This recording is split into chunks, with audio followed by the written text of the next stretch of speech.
교회론 첫 번째, 계속해서 복음화되어야 할 곳은 교회. 로마서 1장 15절. 그러므로 나는 할 수 있는 대로 로마에 있는 너희에게도 복음 전하기를 원하노라. 복음이 세상에 전해졌을 때 강한 저항과 핍박을 받았습니다. 복음을 전하는 전도자를 향한 핍박으로 나타나기도 하지만 근본적으로는 복음에 대한 미움의 표현이었습니다. 예수님께서 내가 아버지의 말씀을 저희에게 주었사오매 세상이 저희를 미워하였사오니 요한복음 17장 14절라고 하신 것을 보아도 복음이 미움과 핍박을 유발하는 것을 알 수 있습니다. 그런데 복음은 처음에 세상 사람들에게서만 저항을 받은 것이 아니었습니다. 모순적으로 들릴지 모르지만 복음은 교회에서 강한 저항을 받았습니다. 사도행전은 복음이 세상으로 전파되는 과정도 보여주지만 또한 교회가 어떻게 복음화되어 갔는가를 보여주고 있습니다. 사도들조차 복음을 경험했지만 평생 배우고 지켜왔던 율법의 껍질을 벗어내기가 너무 어려웠습니다.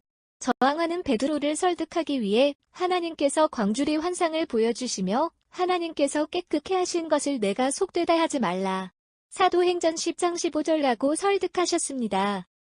유대로부터 안디옥으로 올라온 무리들은 바나바와 바울이 가르치는 것처럼 예수만 믿는다고 구원받을 수 없고 율법을 지켜야 구원을 받을 수 있다고 가르쳤습니다. 사도행전 15장 1절.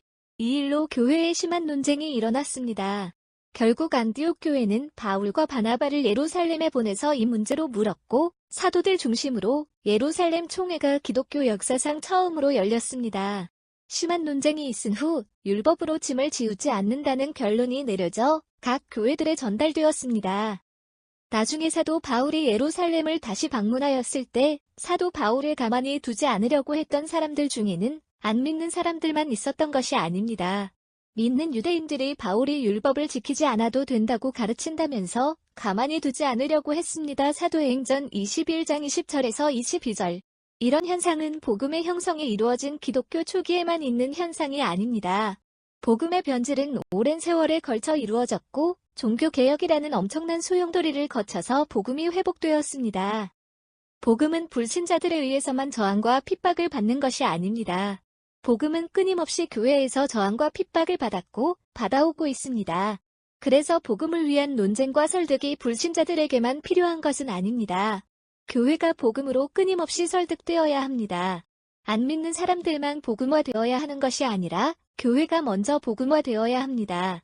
그래서 사도 바울은 로마에 있는 교회에도 복음을 전하기를 간절히 소원했습니다. 로마서 1장 15절.